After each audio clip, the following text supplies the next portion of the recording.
السلام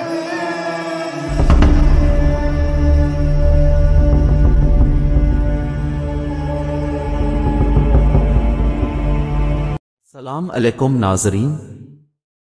ناظرین جیسا کہ اب سب نے طوطے تو دیکھے ہوں گے، ان سے باتیں بھی کی ہوں گی اور طوطوں کے ساتھ کھیلا بھی ہوگا۔ طوطا ایک ہر دل عزیز پرندہ ہے، یہ تقریباً ہر گھر میں پایا جاتا ہے کیونکہ یہ پرندہ بچوں اور بڑوں کا پسندیدہ ہے۔ ناظرین اب جانتے ہیں کہ طوطوں کی کتنی اقسام ہیں۔ اب جانتے ہیں کہ طوطے کی زیادہ سے زیادہ عمر کتنی ہوتی ہے۔ وہ کون سی ایسی طوطے کی نسل ہے جس کی عمر کم سے کم ہوتی ہے؟ کیا آپ کو پتہ ہے کہ انسانوں کی طرح طوطے بھی بائیں یا دائیں پیر ہو سکتے ہیں؟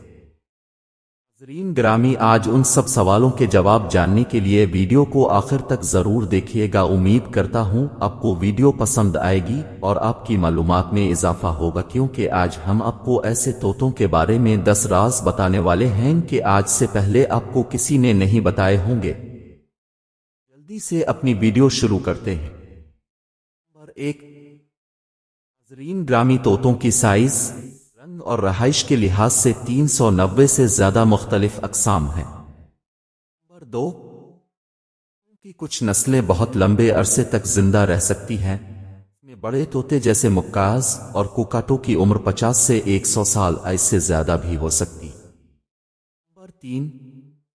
ناظرین جیسا کہ اب جانتے ہیں، طوطے اپنی ذہانت کی وجہ سے مشہور ہیں۔ طوطے اپنی ذہانت اور مسئلہ حل کرنے کی صلاحیتوں کے لیے جانے جاتے ہیں۔ نسلیں 4 سے 5 سال کی عمر کے انسانی بچے کی طرح علمی مہارتیں دکھاتی ہیں۔ ناظرین آگے بڑھنے سے پہلے اگر آپ ہمارے چینل میں نئے ہیں تو ہمارے چینل کو سبسکرائب کریں اور لائک کریں اور بیل آئکن کا بٹن پریس کریں تاکہ آئندہ ایسی معلوماتی ویڈیوز کا نوٹیفیکیشن آپ کو ملتا رہے۔ نمبر 4۔ بہترین نقل کرنے والے ہوتے ہیں۔ انسانی تقریر اور مختلف قسم کی دیگر آوازوں کی نقل کرنے کی صلاحیت رکھتے ہیں، شمول سیٹیاں، دروازے کی گھنٹی، حتیٰ کہ جانوروں کی دیگر آوازیں بھی۔ نمبر 5۔ انسانوں کی طرح بائیں یا دائیں پیر ہو سکتے ہیں۔ اشیاء کو پکڑتے وقت ایک پاؤں کو دوسرے پر ترجیح دیتے ہیں۔ نمبر 6۔ انتہائی سماجی جانور ہیں جو اپنے ریوڑ یا انسانی دیکھ بھال کرنے والوں کے ساتھ مضبوط بندھن بناتے ہیں۔ اگر کافی توجہ اور ذہنی محرک نہ دیا جائے تو وہ تنہائی اور بوریت کا شکار ہو سکتے ہیں۔ نمبر 7۔ اپنی چنچل حرکات کے لیے جانے جاتے ہیں۔ وہ اکثر کھلونوں اور چیزوں کو اپنے تفریح کے لیے استعمال کرتے ہیں۔ نمبر 8۔ کی کچھ نسلیں یک زوجگی کے جوڑے بناتی ہیں جو زندگی بھر ساتھ رہتے ہیں اور اپنے بچوں کی پرورش میں ذمہ داریاں بانٹتے ہیں۔ نمبر 9۔ ناظرین طوطوں کی انوکھی چونچ ہوتی ہے۔ طوطوں کی مضبوط عمیدہ چونچیں ہوتی ہیں جنہیں وہ نہ صرف کھانے کے لیے استعمال کرتے ہیں بلکہ چڑھنے، چیزوں کو جوڑنے اور اپنے پنکھوں کو صاف کرنے کے لیے بھی استعمال کرتے ہیں۔ نمبر 10۔ زیادہ تر طوطوں کے زاگو ڈیکٹیل پاؤں ہوتے ہیں، یعنی ان کی 2 انگلیاں آگے کی طرف اور 2 پیچھے کی طرف ہوتی ہیں۔ یہ ڈھانچہ انہیں اشیاء کو مؤثر طریقے سے پکڑنے اور جوڑ توڑ کرنے میں مدد کرتا ہے۔ نمبر 11۔ طوطوں کے پاس مخصوص پنکھ ہوتے ہیں جنہیں پاؤڈر ڈاؤن فیدرز کہتے ہیں، جو ایک باریک لک نما پاؤڈر بنا کر اپنے پلنج کو اوپر کی حالت میں رکھنے میں مدد کرتے ہیں۔ نمبر 12۔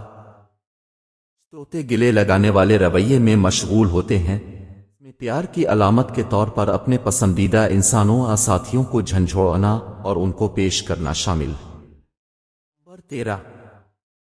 انتہائی جذباتی مخلوق ہیں۔ خوشی، اداسی اور حسد سمیت مختلف قسم کے جذبات کا تجربہ کرنے کی صلاحیت رکھتے ہیں۔ نمبر 14۔ جنگلوں میں کی کچھ نسلیں اوزاروں کا استعمال کرتے ہوئے دیکھی گئی ہیں۔ درخت کی چھال سے کیڑے نکالنے کے لیے لاٹھیوں کا استعمال۔ نمبر 15۔ اپنے متحرک پنکھوں کے لیے مشہور ہیں۔